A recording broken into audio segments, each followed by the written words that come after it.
student, welcome to my YouTube channel. In today's video, I'm going to explain you the most beautiful poem which is written by William Shakespeare. He was also known as Bard of Avon. All the world's a stage. ये poem बहुत ही शानदार है, छोटी poem है लेकिन life की 7 stages के बारे में इसमें बताया गया है. स्टार्ट करते हैं. All the world's a stage and all the men and women merely players. They have their exits and their entrances. William Shakespeare कहते हैं कि पूरी दुनिया जो है वो एक स्टेज है, एक रंग मंच है और सभी पुरुष और महिलाएं merely means only यहाँ पर प्लेयर्स है, यानी कि यहाँ के चरित्र है. एक प्ले में जो कैरेक्टर्स होते हैं वो कैरेक्टर्स मात्र हैं. यहाँ पर इनके एग्जिट्स भी होते हैं और इनके एंट्रेंसेस भी होते हैं, यानी कि यहाँ पर ये प्रवेश करते हैं और यहाँ से ये निकल जाते हैं, यानी कि इस दुनिया के रंगमंच पर आते हैं, अपना रोल प्ले करते हैं और वापस चले जाते हैं. And one man in his time, यानी कि उसकी पूरे पीरियड में यानी कि लाइफ टाइम में प्लेज मैनी पार्ट्स, यानी कि कई सारे रोल वो प्ले करता है. हिज एक्ट्स बीइंग 7 एजेस, और उसकी एक्ट्स जो रहते हैं वो 7 एजेस यानी कि 7 पीरियड उसके पूरी लाइफ में आते हैं, यानी कि 7 स्टेजेस उसकी लाइफ में आती है according to William Shakespeare. At first the infant means a new born baby, सबसे पहले स्टेज उसकी नया उसका जन्म होता है तब होती है. Mewling and puking in the nurse's arms, कहने का मतलब है कि एक बच्चा जो है वो जब इन्फेंट स्टैंडर्ड में रहता है यानी कि इन्फेंट रहता है तब वो मैवलिंग यानी कि वो धीरे धीरे रोता है, जो वीक वॉइस है उसमें उससे रोता है, यानी कि जैसे छोटा बच्चा रोता है वो. एंड पकिंग मीन्स वॉमिटिंग करता है, उल्टी करता है. इन द नर्सेस आर्म्स, नर्सेस यानी कि यहाँ पर उसकी केयर टेकर या उसकी माँ उसके बाहों में यानी कि उसके आर्म्स यानी कि उसकी गोद में जब रहता है तो वो रोता रहता है और उल्टी करता है. Then the winning school boy with his satchel, और उसके बाद एक विनिंग यानी कि शिकायत जिसके मुंह पर रहती है, ऐसा वो एक स्कूल बॉय बन जाता है यानी कि स्कूल जाने लगता है. with his satchel, satchel means उसका स्कूल बैग, वो लेकर जो है वो स्कूल जाता है. दूसरी उसकी स्टेज ये होती है. And shining morning face creeping like snail unwillingly to school, और शाइनिंग मॉर्निंग फेस यानी कि उसका जो मॉर्निंग का फेस है वो चमकता हुआ रहता है, और क्रीपिंग यानी कि रेंगता रहता है वो like snail.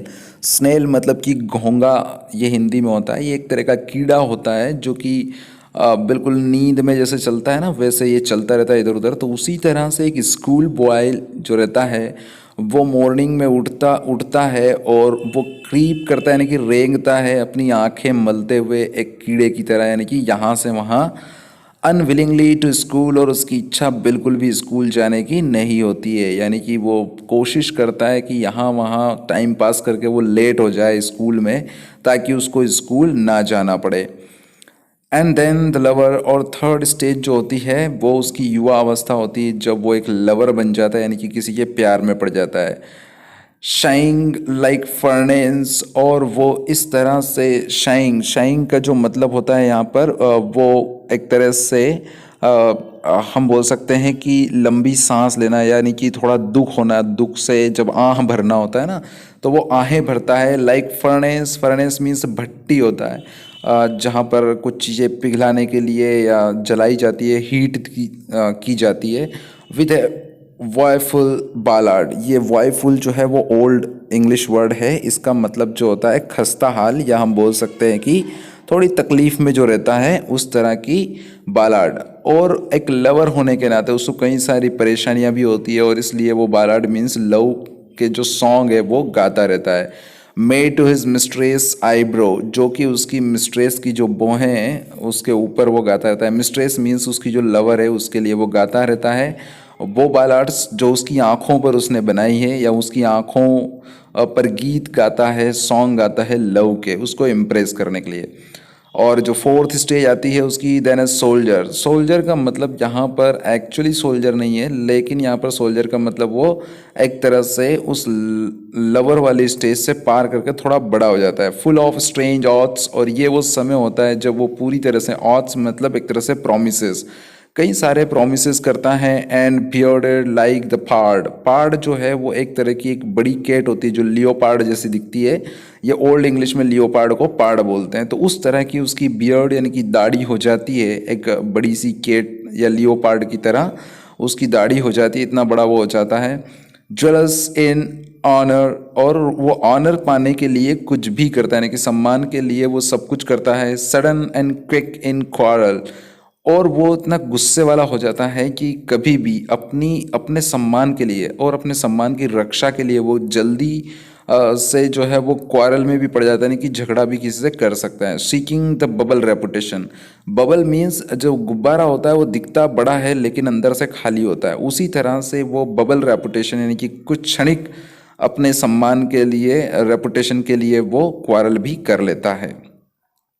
Even in the cannons mouth, चाहे वो कैनन्स माउथ यानी कि चाहे उसको अपने सम्मान के लिए जो तोप होती है उसके मुंह के सामने भी जाना पड़े, तब भी वो उससे डरेगा नहीं अपने सम्मान को पाने के लिए। एंड देन जस्टिस, और फिफ्थ स्टेज जो होती है वो जस्टिस यानी कि वो जज बन जाता है।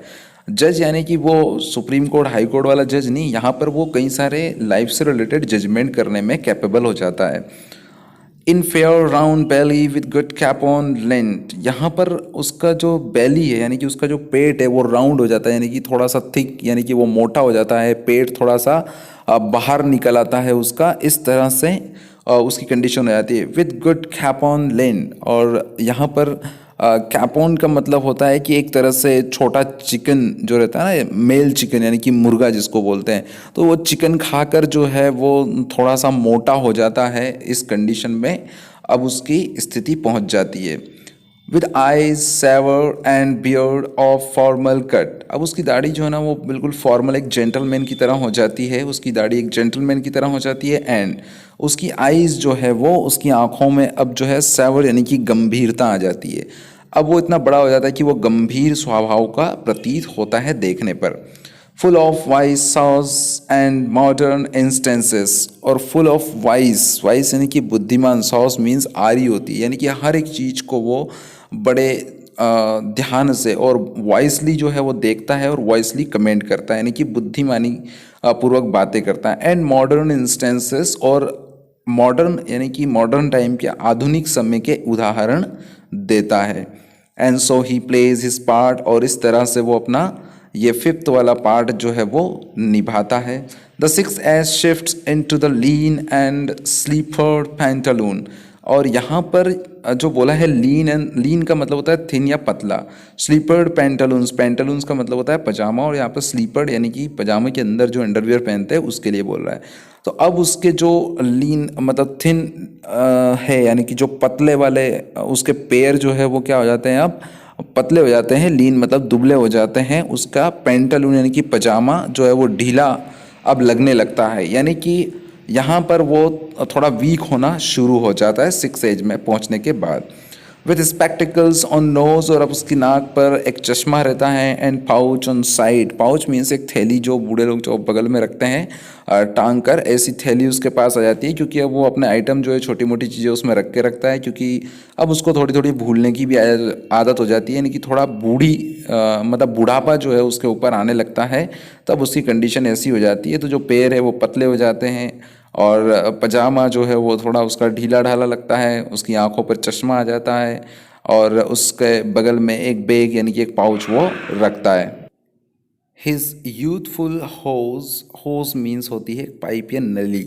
वेल शेव्ड, वेल शेव्ड का मतलब होता है careful. A world too wide, और दुनिया उसको बड़ी मतलब कि बड़ा हो जाता है, या टू वाइड यानी कि चौड़ा हो जाता है। तो कहने का मतलब है कि उसकी जो आवाज़ की जो नली है या जिससे वॉइस निकलती है वो थोड़ी सी मोटी हो जाती है। फॉर शंक शैंक, और यहाँ पर जो है वो शंक शैंक का एक तरह से मतलब हो रहा है कि उसकी जो आवाज़ है, एक्चुअली जो लोअर पार्ट है, शैंक का मतलब तो होता है कि जो टांग है उसकी लोअर पार्ट की जो होता है पैर का वो, और शंख का मतलब होता है कि सिकुड़ जाती है। तो उसके पैरों की जो नीचे का हिस्सा वो सिकुड़ जाता है, वो थोड़ा सा पतला हो जाता है। तो यहाँ पर वो बोल रहा है कि ये जो हड्डियाँ हैं उसकी मतलब वो पतली हो जाती है, और उसी का होज यानी कि उसकी जो यूथफुल होज रहती है यानी कि जो मसल्स रहती है वो थोड़ी दुबली हो जाती है। And his big manly voice, और उसकी आवाज़ जो है वो थोड़ी सी हैवी हो जाती है। Turning again towards childish treble, और अब उसके सेवंथ जो एज आती है, यानी कि सेवंथ जो पीरियड है उसके टाइम, उसकी एज का, वो अगेन चाइल्डिश ट्रैबल, यानी कि वो बचपन की तरफ हो जाता है। मीन्स ट्रैबल्स मतलब कि उसकी आवाज़ जो है वो थोड़ी सी ऊंची हो जाती है। अब वो थोड़ा तेज बोलने लगता है, क्योंकि ये वो एज होती है जिसमें उसको सुनाई भी कम देता है, इसलिए वो तेज आवाज़ में बात करने लगता है। और ये उसकी सेवन्थ एज है। और वापस से पोएट कहता है, विलियम शेक्सपियर कह रहे हैं कि ये सेवन्थ एज जो है वो वापस उसको बचपन की तरफ ले जाती है। पाइप्स, यानी कि उसकी जो आवाज़ आती है वो पाइप रहता है, वो थोड़ा सा उससे आवाज़ ज़्यादा आती है। And whistles in his sound, और उसकी आवाज़ में जो उसके पाइप, यानी कि वॉइस निकलने का जो पाइप है, उससे क्या है, विसल्स की साउंड आती है, यानी कि क्लियर वॉइस नहीं आती है। लास्ट सीन ऑफ ऑल, और ये सब कुछ जो है वो लास्ट सीन होता है उस प्ले का, या उस स्टेज पर ये लास्ट सीन होता है उस व्यक्ति का जो कि एक 6 एजेस में जीकर आया और 7th एज में वो पहुंच जाता है।